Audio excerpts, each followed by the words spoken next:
Assalamualaikum warahmatullahi wabarakatuh. Perkenalkan, nama saya Stansa Tito Oktaviani dengan NIM 225119 kelas 20A3. Ingin mempresentasikan mengenai anatomi, fisiologi, patofisiologi sistem urinaria dengan dosen pembimbing Lisdiah Dewi Arini dari Universitas Duta Bangsa Surakarta. Sistem urinaria. Sistem urinaria merupakan sistem terjadinya proses penyaringan darah sehingga 1. Darah bebas dari zat-zat yang tidak dipergunakan oleh tubuh. Yang kedua, menyerap zat-zat yang masih dipergunakan oleh tubuh. Sistem urinaria terdiri atas ginjal, mengeluarkan sekret atau senyawa yang dihasilkan oleh kelenjar urin. Ureter, menyalurkan urin dari ginjal ke kantung kemih. Kantung kemih sebagai penampung urin. Uretra menyalurkan urin dari kantung kemih. Anatomi dan fisiologi sistem urinaria terdiri dari sepasang ginjal, sepasang ureter, sebuah kandung kemih atau vesika urinaria, sebuah uretra.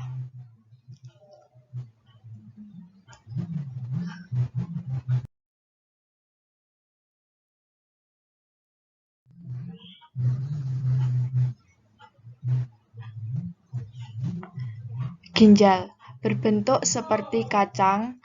Orang dewasa panjangnya 12-13 cm, lebarnya 6 cm, dan beratnya 120-150 gram. Permukaan atas dan bawah serta pinggir korteks ginjal berbentuk konveks, sedangkan pinggir medialnya berbentuk konkav karena adanya hilus. Hilus merupakan tempat arteri pulmonalis, vena, bronkus, dan saluran limfe masuk ke dalam paru-paru. Ada beberapa struktur yang masuk atau keluar dari ginjal melalui hilus, antara lain arteri dan vena renalis, saraf dan pembuluh getah bening.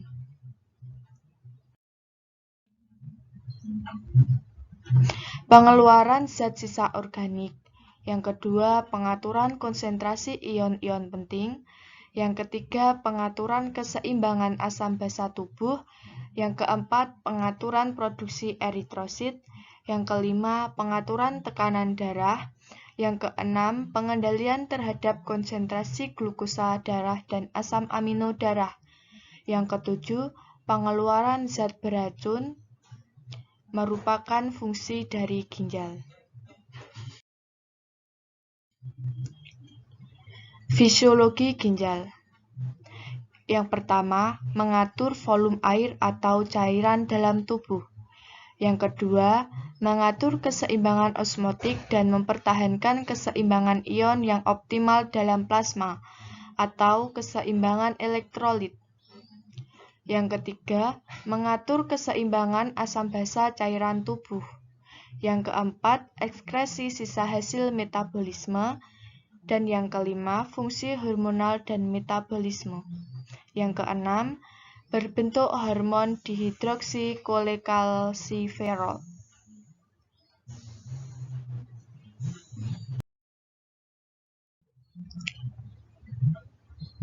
Struktur ginjal. Korteks ginjal atau korteks renalis mengandung jutaan alat penyaring atau nefron, 1-1,5 juta. Fungsi nefron merupakan membentuk urin dengan cara filtrasi, reabsorpsi, dan sekresi. Nefron terdiri atas badan Malpighi dan tubulus. Badan Malpighi tersusun dari kapsul Bowman dan glomerulus. Kapsul Bowman berbentuk seperti piala yang melingkupi glomerulus.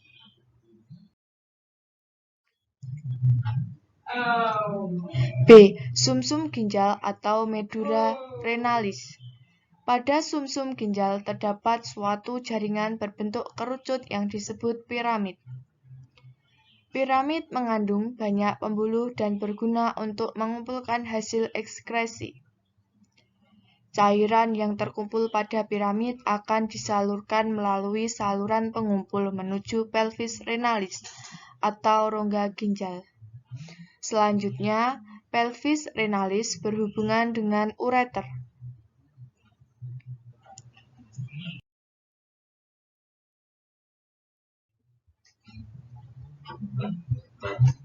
Bagian-bagian nefron. A. Glomerulus. Suatu jaringan kapiler berbentuk bola yang berasal dari arteriole afferent menjadi bersatu menuju arteriole efferent. Berfungsi sebagai tempat filtrasi sebagai air dan zat yang terlarut dari darah. Yang B. Kapsula Bowman. Bagian dari tubulus yang melingkupi glomerulus untuk mengumpulkan cairan yang difiltrasi oleh kapiler glomerulus. Yang C. Tubulus terbagi menjadi 3, yaitu 1. Tubulus proksimal, berfungsi mengadakan reabsorpsi bahan-bahan dari cairan tubuli dan mensekresikan bahan-bahan ke dalam cairan tubuli. Yang kedua, lengkung Henle. Lengkung Henle berfungsi reabsorpsi bahan-bahan dari cairan tubulus dan sekresi bahan-bahan ke dalam cairan tubulus. Yang ketiga, tubulus distal, berfungsi dalam sekresi atau augmentasi zat-zat tertentu. Yang keempat, ductus pengumpul atau ductus collectivus, menerima cairan dari nefron yang berlainan. Setiap ductus pengumpul terbenang ke dalam medula untuk menggosongkan cairan isinya atau urin ke dalam pelvis ginjal.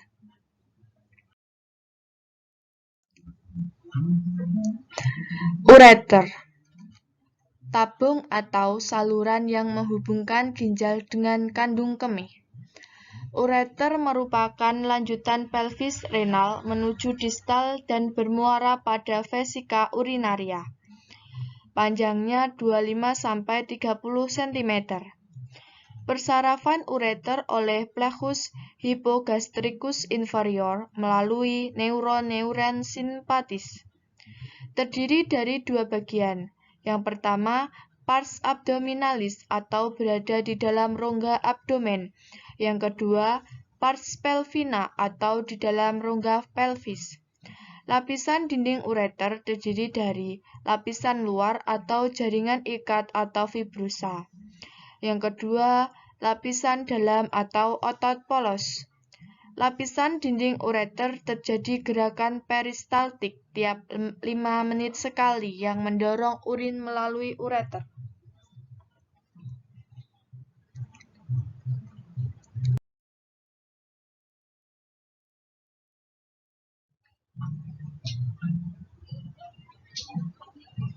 Vesika urinaria, disebut juga bladder atau kandung kemih, merupakan kantung berongga yang dapat direnggangkan dan volumenya dapat disesuaikan dengan mengubah status kontraktil otot polos di dindingnya.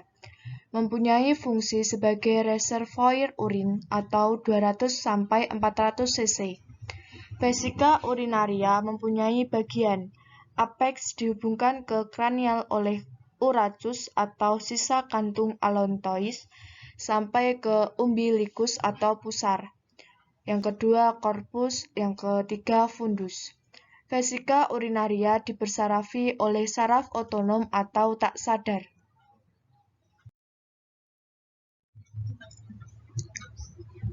Uretra merupakan saluran sempit yang berpangkal pada kandung kemih. Berfungsi menyalurkan air kemih keluar. Dalam anatomi, uretra adalah saluran yang menghubungkan kantung kemih ke lingkungan luar tubuh. Pada pria, berfungsi juga dalam sistem reproduksi sebagai saluran pengeluaran air mani. Uretra pada pria dibagi menjadi 4 bagian, dinamakan sesuai dengan letaknya. 1. Pars praprostatica, terletak sebelum kelenjar prostat. Yang kedua, pars prostatica, terletak di prostat.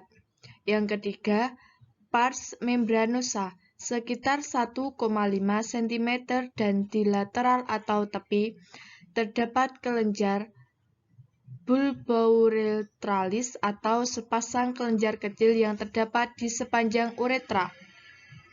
Yang keempat, pars spongiosa atau cavernosa, sekitar 15 cm dan melintas di corpus spongiosum penis atau jaringan ereksi.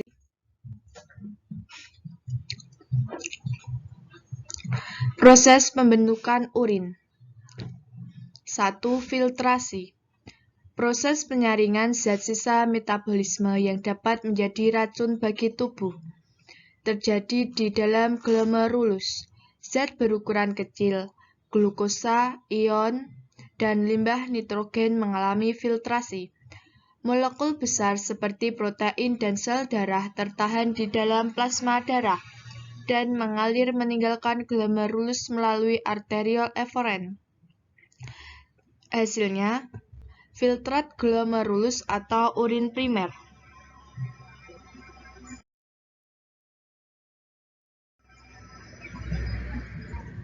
Yang kedua, reabsorpsi. Merupakan proses penyerapan kembali filtrat glomerulus yang masih mengandung zat-zat berguna bagi tubuh. Beberapa zat yang diserap kembali antara lain glukosa, garam-garam, ion anorganik, dan asam amino. Reabsorpsi terjadi dalam tubulus contortus proximal. Hasilnya, filtrat tubulus atau urin sekunder. Yang ketiga, sekresi atau augmentasi. Proses pengeluaran zat sisa yang sudah diperlukan lagi oleh tubuh. Pembuluh darah melepaskan zat-zat yang tak berguna ion H, K, dan NH3 atau amonia ke urin sekunder pada tubulus contortus distal menjadi dialirkan ke tubulus contortus collectivus ke saluran pengumpul. Di saluran pengumpul berlangsung penyerapan H2O, sehingga terbentuk urin sesungguhnya menjadi ke rongga ginjal, ke ureter, dan ke kantong kemih untuk disimpan sementara. Bila kantong kemih penuh, urin akan dikeluarkan melalui uretra.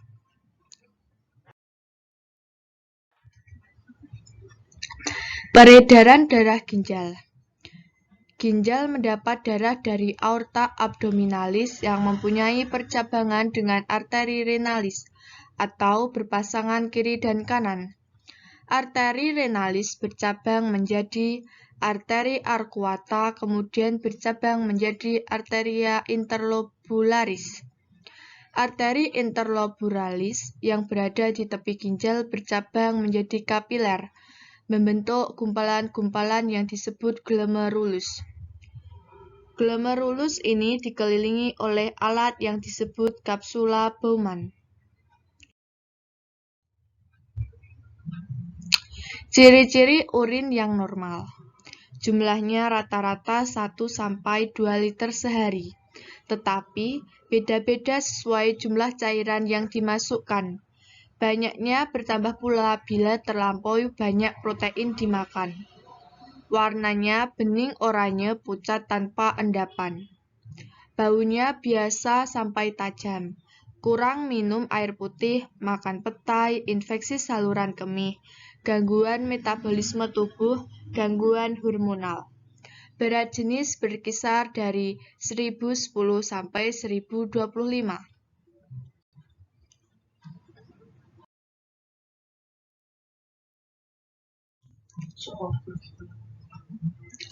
Komposisi urin normal. Urin terdiri dari air, ureum atau penguraian protein dan natrium klorida. Jumlah persen air dan benda padat dalam urin adalah seperti berikut.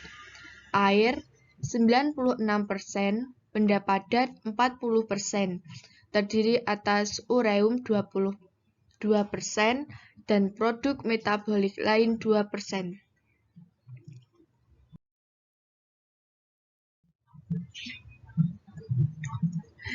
Fungsi homeostatis ginjal. Ginjal mengatur pH, konsentrasi ion mineral, dan komposisi air dalam darah.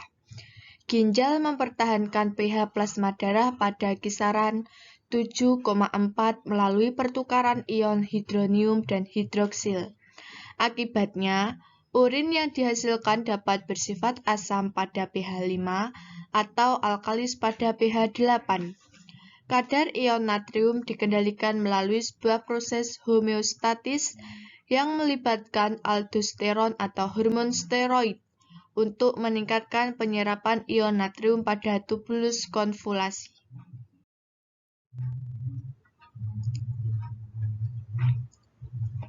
Patologi sistem urinaria. 1. Glomerulonefritis. Peradangan pada ginjal yang dimulai dari glomerulus, ditandai dengan proteinuria dan hematuria, dapat berkembang menjadi gagal ginjal. Glomerulonefritis akut terjadi ialah akibat infeksi kuman Streptococcus atau timbul hematuria, edema, hipertensi, penurunan fungsi ginjal. Pengobatannya dapat berupa istirahat, diet, pembatasan cairan dan garam, antibiotik, antihipertensi, antidiuretik bila perlu. Kedua, glomerulonefritis kronis. Ditandai dengan 1. Kerusakan ginjal atau kelainan pada urinalisis atau tes pada sampel urin dengan penurunan laju filtrasi glomerulus. Yang kedua, penurunan semua fisiologi ginjal secara bertahap, diikuti penimbunan sisa metabolisme protein dan gangguan keseimbangan cairan dan elektrolit.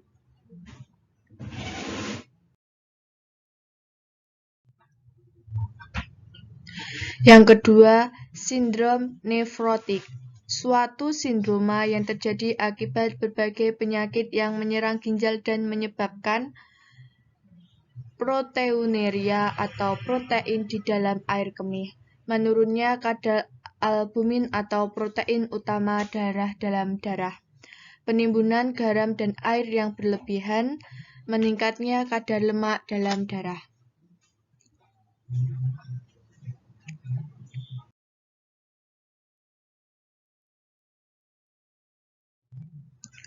Ketiga, nefritis.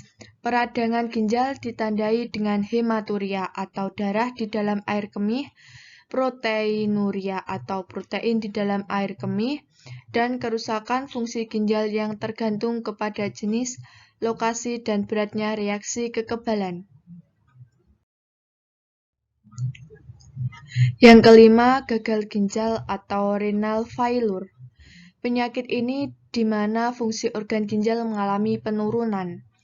Ginjal tidak lagi mampu bekerja sama sekali dalam hal atau penyaringan, pembuangan elektrolit tubuh, menjaga keseimbangan cairan dan zat kimia tubuh seperti sodium dan kalium di dalam darah atau produksi urin.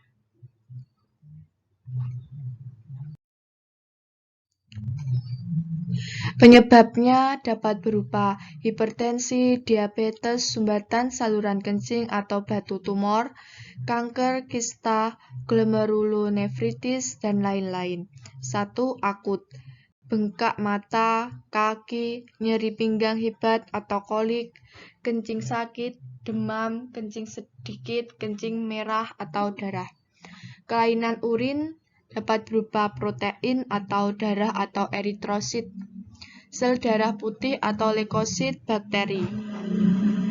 Kronik, dengan ciri-ciri lemas, tidak ada tenaga, nafsu makan kurang, mual, muntah, bengkak, kencing berkurang, gatal, sesak nafas, pucat atau anemia. Ciri-ciri gagal ginjal. Yang pertama, kepala pusing dan sulit berkonsentrasi. Yang kedua, rasa gatal yang berlebihan, kulit ruam dan kering, tubuh merasa kedinginan, sesak nafas, sakit di sekitar daerah pinggang, kencing sedikit atau kencing merah atau darah. Kelainan urin yang berupa proteinuria, hematuria, dan bakteri. Yang keenam, pyelonefritis merupakan infeksi bakteri pada salah satu atau kedua ginjal, disebabkan oleh Escherichia coli atau paling sering. Gejala biasanya timbul secara tiba-tiba berupa 1. Demam, yang kedua menggigil, yang ketiga nyeri di punggung bagian bawah, yang keempat mual dan muntah, yang kelima bisa terjadi pembesaran salah satu atau kedua ginjal.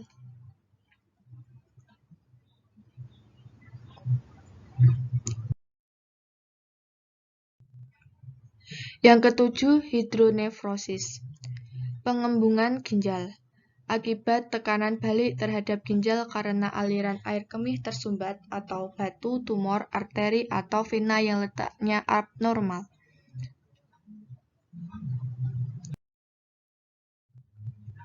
Yang kedelapan, batu ginjal.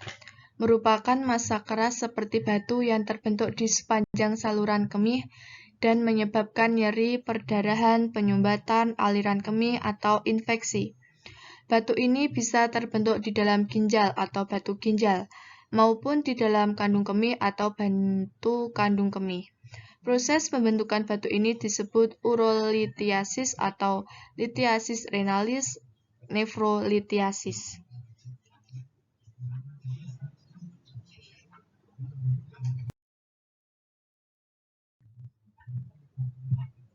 9. Vesicoureteral reflux merupakan aliran balik urin dari kandung kemih ke ureter. Karena kelemahan sambungan vesicoureteral dapat menyebabkan pembesaran ureter dan ginjal.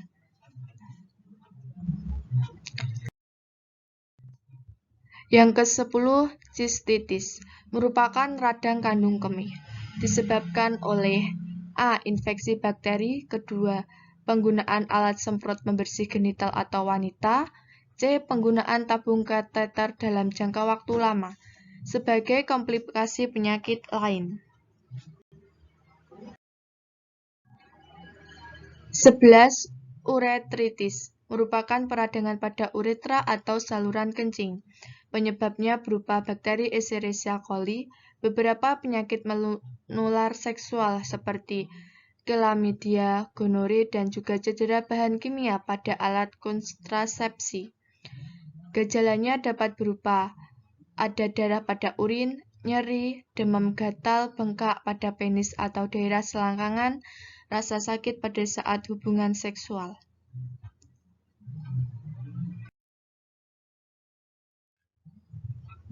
Yang ke-12, struktur uretra, merupakan penyempitan lumen atau saluran di dalam pembuluh uretra karena fibrosis atau terbentuk jaringan ikat pada dindingnya. Penyebabnya dapat berupa kelainan bawaan, operasi, infeksi.